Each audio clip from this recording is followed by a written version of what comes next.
அனைவருக்கும் வணக்கம். இன்று துரோகத்தால் வீழ்த்தப்பட்டவர்கள் பற்றி பார்ப்போம்.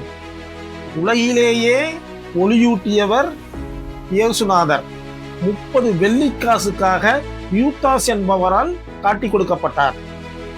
அடுத்து மிகப்பெரிய மன்னன் ஜூலியஸ் சீசர் தன்னுடைய மைத்துனனையே தளபதியாக்கி கொண்டிருந்தார்.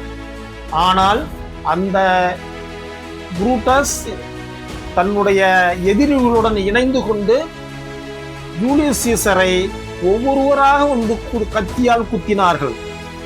கடைசியாக புரூட்டஸ் முதுகிலே குத்தினான். அப்பொழுது ஜூலியஸ் சீசர் சொன்ன வார்த்தை தான் புரூட்டஸ் நியுமா என கூறினார்.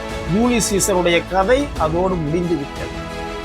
இன்னும் சொல்ல போனால் புத்தருடைய வரலாற்றிலே அவருக்கு பன்றி இறைச்சியிலே விஷத்தை கலந்து கொடுத்தார்கள்.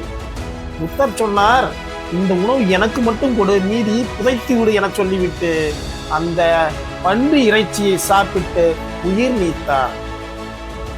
ஏன், எதற்கு, எப்படி என கேள்வி கேட்டு இளைஞர்களை தட்டி எழுப்பினார் சாக்ரடீஸ். ஆனால் அந்த நாட்டு அரசன் சாக்ரடீஸிற்கு தன்னுடைய கையாலேயே விஷக்கோப்பையை கொடுத்து குடித்து மரணமடைய செய்வதற்கு தண்டனை விதித்தார். அந்த சாக்ரடீஸ் அந்த ஒவ்வொரு முறையும் அந்த விஷத்தை குடிக்கும் பொழுது விஷம் என்னுடைய தொண்டையில் சென்று விட்டது. தன்னுடைய சீடர்கள் அழுகின்றார்கள், இல்லை, என் மரணத்தை உங்களுக்கு எப்படி நடக்கிறது என கூறுகின்றேன், அழாமல் கவனியுங்கள் என சொன்னார். தொண்டைக்கு சென்று விட்டதப்பா, கசக்கிறது. வயிற்றுக்கு சென்று விட்டது, வயிறு எரிகிறது.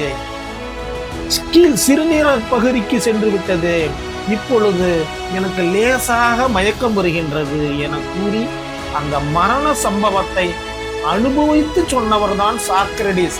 எனவே நண்பர்களே, எந்த நேரத்திலும் துரோகிகளை பக்கத்தில் வைத்துக் கொள்ளுங்கள், துரோகிகளை தூர வையுங்கள்.